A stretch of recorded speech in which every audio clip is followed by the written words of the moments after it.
यमुना के तट पर चारों तरफ से गोपियों को आते हुए देखा, तो परमात्मा ने जब गोपियां आ गईं तो उनसे कहा, हे गोपियों, आप यहाँ पर क्यों आई हो?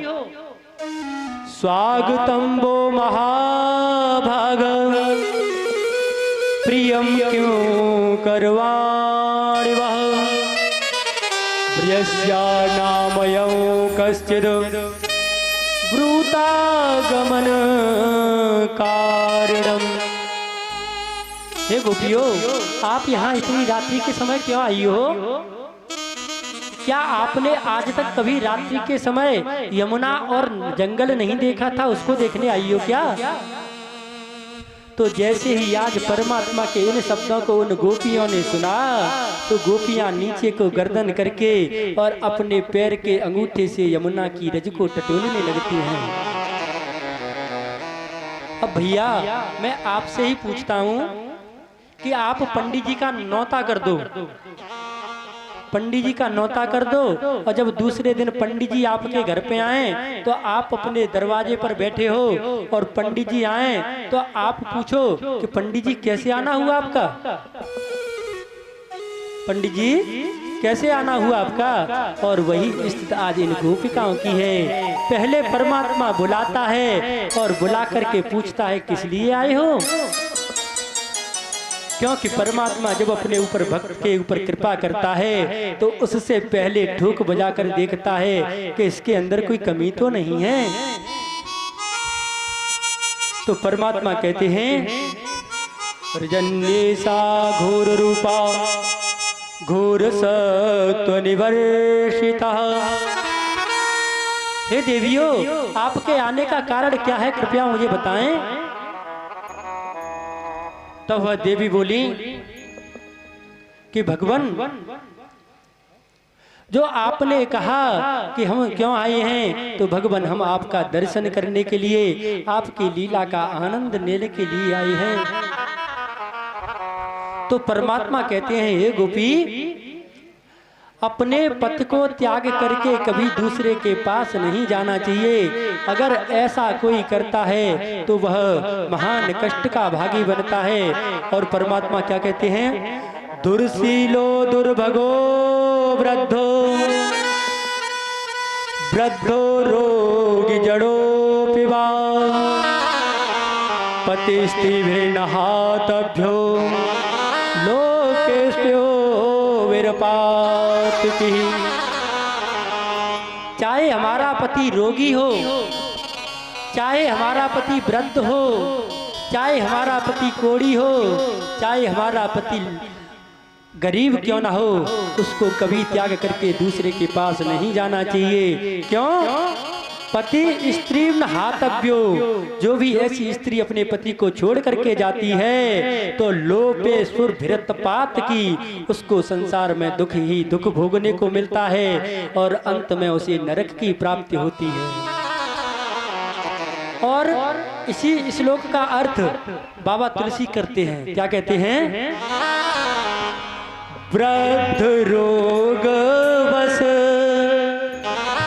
जड़ धन हीना, वृद्ध रोग बस जड़ धन हीना, वृद्ध रोग बस जड़ धन हीना, अंध बधिर को कीर्तन कीना, अंध बधिर को कीर्तन कीना।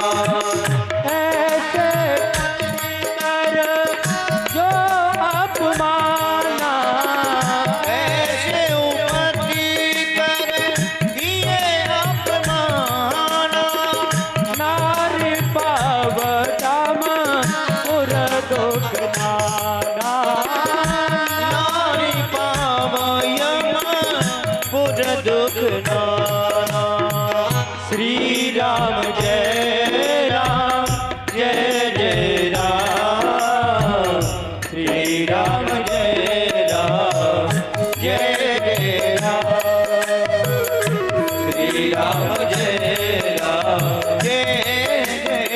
जाएगा। तो यहाँ पर भगवान कहते हैं चाहे हमारा पति कैसा ही क्यों ना हो, चाहे वो कुरूप हो, चाहे कमजोर हो, चाहे लोभी हो, चाहे रोगी हो, अपने पति का कभी अपमान नहीं करना चाहिए। तभी परमात्मा उन गोपियों को उपदेश करने के लिए एक कथा सुनाते हैं और कहते हैं, गोपियों, दो ब्राह्मण ब्राह्मणी थे और वह ब्राह्मण रोज अपने घर पर बल वैश्वदेव यज्ञ करते थे। और एक दिन क्या हुआ, वह ब्राह्मण यज्ञ करने के बाद अपने जंगल गए अपने यज्ञ के लिए संविदा लेने, और जैसे ही वहां कर लौट कर आते हैं थोड़ा थक जाते हैं और अपनी पत्नी की गोद में सर रख करके सो गए। तभी दैवात क्या होता है कि उनका जो छोटा सा बालक था वह चलते चलते जो यज्ञ कुंड था उसके पास जाता है और उस यज्ञ कुंड में गिर जाता है। और जैसे ही अपनी लाला को उस ब्राह्मणी ने देखा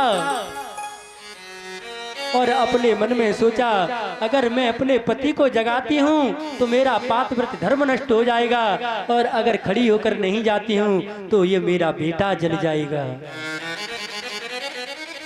आज अपने मन में ऐसा सोचते हुए उस ब्राह्मणी ने अपने मन में विचार किया, हे अग्नि नारायण भगवान, अगर मैंने सच्चे मन से अपनी पति की सेवा की हो तो मेरे बेटे के लिए यह अग्नि शीतल हो जाए। आज जैसे ही अग्नि भगवान ने सुना, अग्नि भगवान एकदम चंद्रमा की तरह शीतल हो गए। अग्नि में भी इतनी हिम्मत नहीं है वो पतिव्रता को नष्ट कर दे, पतिव्रता के कार्य को नष्ट कर सके। और जैसे ही थोड़ी देर बाद उसके पति की नींद खुली, वह ब्राह्मणी भागी और यज्ञ कुंड में जाकर के देखा तो उसका बालक ऐसे खेल रहा है जैसे फूलों की सैया पर बैठा हो। तो कन्हैया कहते हैं, हे देवी, जो भी अपने पति के साथ पतिव्रत धर्म का पालन करता है परमात्मा उसके ऊपर कृपा करता है। तो गोपियां बोली, भगवान एक दो कथा हमको भी ऐसी आती है, हम भी तुम्हें सुनाएं क्या? तो भगवान कहते हैं, तुम भी सुना दो। तब गोपियां कहती हैं, भगवान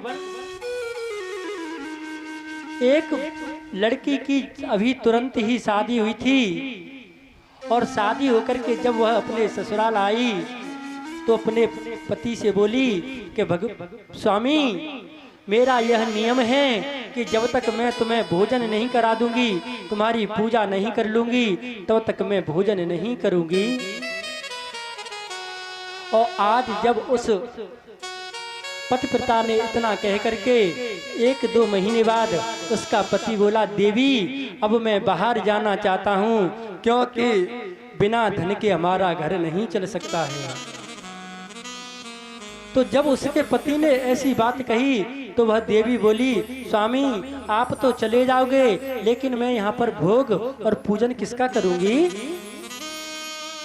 इतना सुन करके उस पतिदेव ने अपनी पत्नी को अपना एक चित्रपट दे दिया, एक फोटो दे दिया और कह दिया, देवी जब तक मैं नहीं आऊं तुम इसकी पूजा करना, इसका भोग लगाना।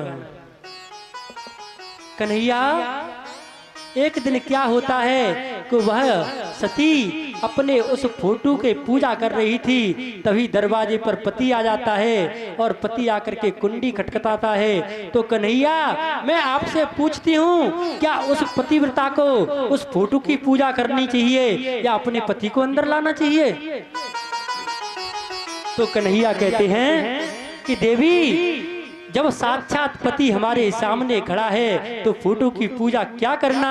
तो गोपियां बोली, प्रभु हो गया न्याय, संसार के जितने भी पति हैं ये सब फोटो वाले पति हैं और आत्मा का पति तो केवल परमात्मा होता है। और वो गोपियां बोली, ऐसे पति को क्या वरूं जो जन्मे और बर जाए, बरबरियो गोपाल जी जो जुड़ लो अमर है जाए।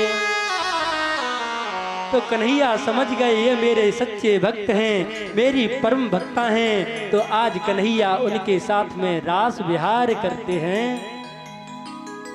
और दो दो गोपियों के बीच में एक एक कन्हैया हो जाते हैं। हर गोपी को ऐसा लगता है कि कन्हैया मेरे ही साथ हैं। तो थोड़ी बहुत जब ऐसे लीला हुई तो गोपियों को अहंकार हो गया।